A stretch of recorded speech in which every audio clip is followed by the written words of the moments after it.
Clarity is really the eternal quest, isn't it? Clarity meaning tuning to broader perspective. Isn't that what clarity is? Let's define it. Clarity is finding the vibrational equivalency of my source who is aware of everything and knows exactly to this most minute detail what I'm looking for.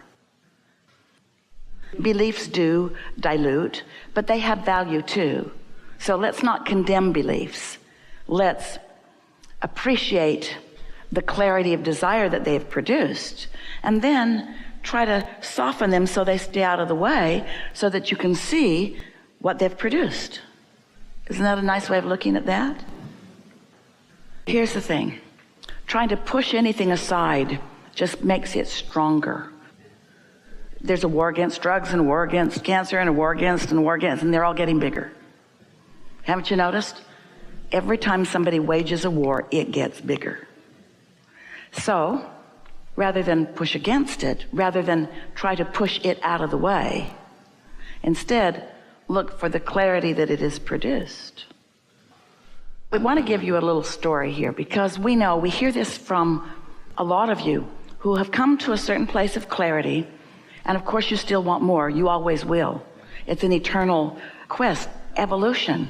Since we are all eternal, more must be understood and embraced. So there's no standing still and there's no going back. So going with the flow of expansion is a really good thing. But there is a strong human attitude that you were raised in different belief systems that now you're trying to push aside. And that'll get you nowhere. Look at it this way. Let's say that you stepped into a vehicle and it wasn't awesome by today's standards, but it was awesome by that day's standards. And you stepped in it and you moved forward in it for a while. And then you looked over and there was something much more in sync with your now desires and understanding. So you stepped into that and off you go for a while. And then after a little while you see another and you step into that and off you go. But you don't want to condemn the vehicle that took you to that one, that took you to that one, that took you to that one, that took you to that one, that took you to that one. It's all part of the evolution. You don't want to stand where you are and ever feel regret for how you got here, because that makes where you are full of resistance and makes you less open to the receiving that could be there right where you are. Let's chew on this just for a little bit. We want to put all of you at ease relative to your emergence into this physical body in this time and space. So we started this conversation with just the best word ever, the word clarity. And we identify that clarity is alignment with the whole of you. And clarity is about focus. So you were born into an environment, we're talking about the whole earth experience, of enormous variation and diversity. Oh, it's just beautiful and perfect and balanced. Understanding, you made the decision to come deliberately because you understood that out of all of that would come your opportunity to come to your own decisions and desires. So you weren't pushing against anything that was here. Not one of you said, I'll go, but clean it up before I get there. One political party, please. In agreement. One religion. Please decide how you see God, and once you're all in agreement and you're no longer killing each other over that, I'll come. Not one of you said that. Instead, you came knowing that the diversity would help you to focus. So think about what focusing actually is. Isn't relationship with something necessary to focus?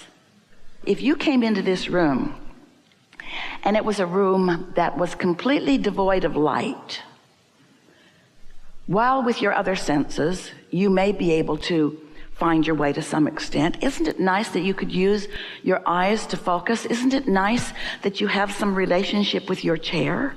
Isn't it nice that you have some relationship with one another? We know this is a really bulky, obvious analogy, but everything around you is necessary for you to focus. And so being born into a belief system, every single one of you knew that no matter what belief system you were born into, it would evolve into something that was bigger and more. Every one of you knew that.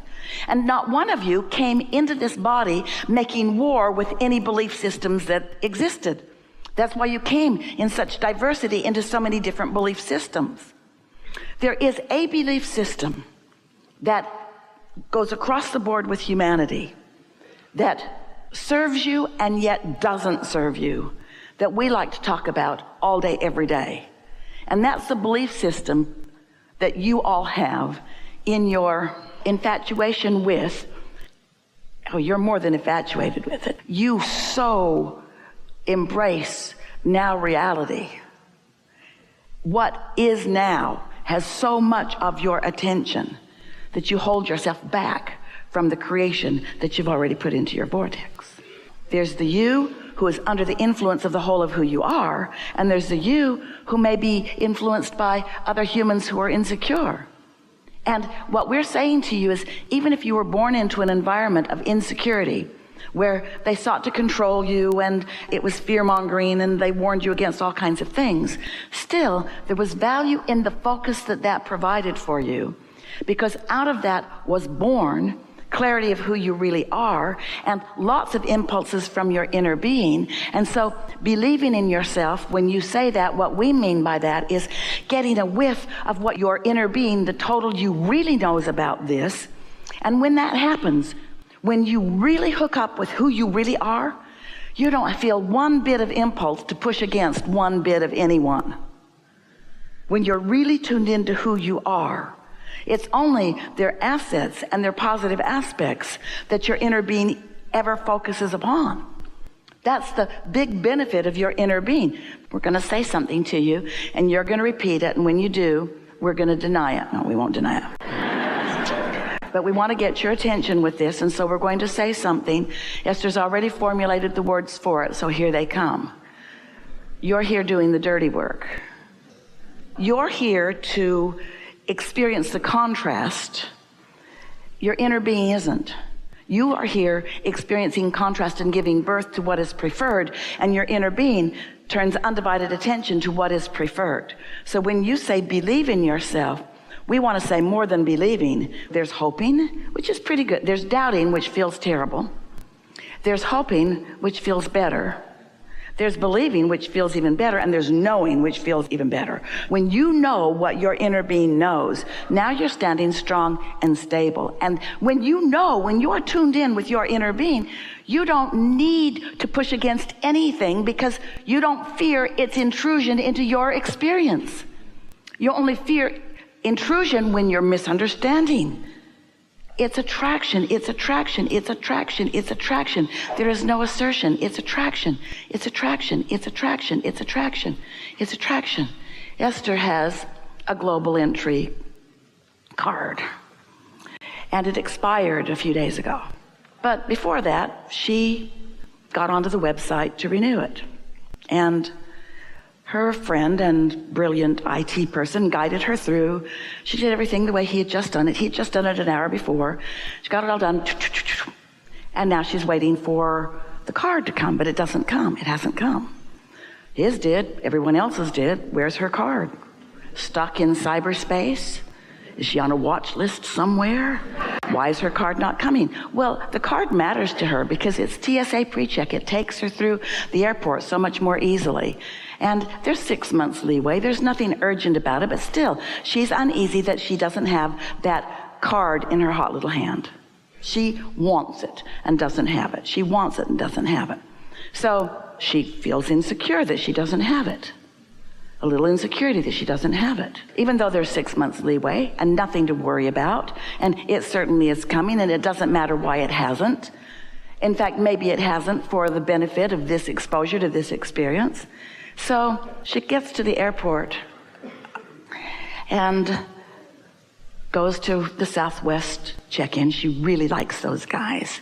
They're always so fun and so nice, and they play with her and she plays with them.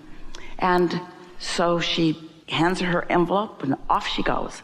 She has her driver's license still in hand and her boarding passes, and she comes to the first place where they check to see if you have TSA.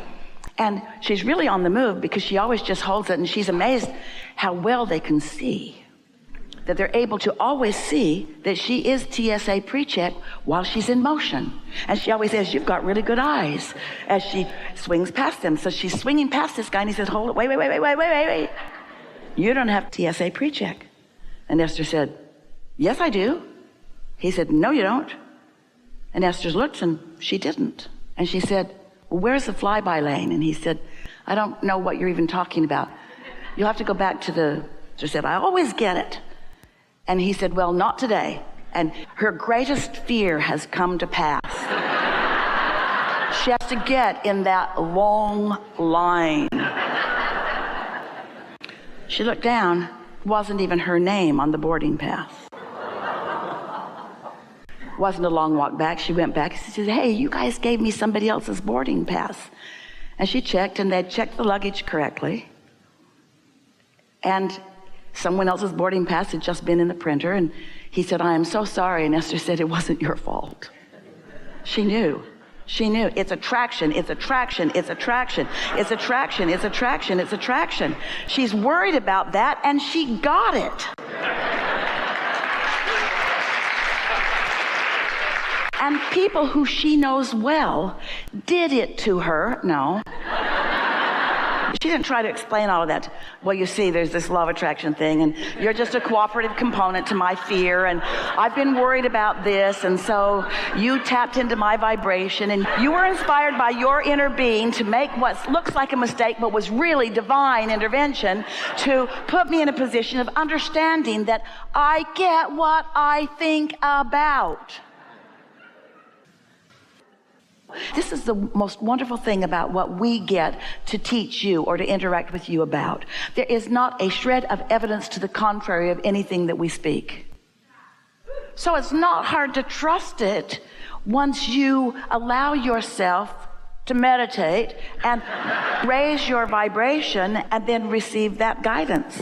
You just have to know. And once you've had enough experience where you do know that, we say to people, start out with easy things. What happens with so many of you is you've got some issue that you want to get to the bottom of or that you want to resolve.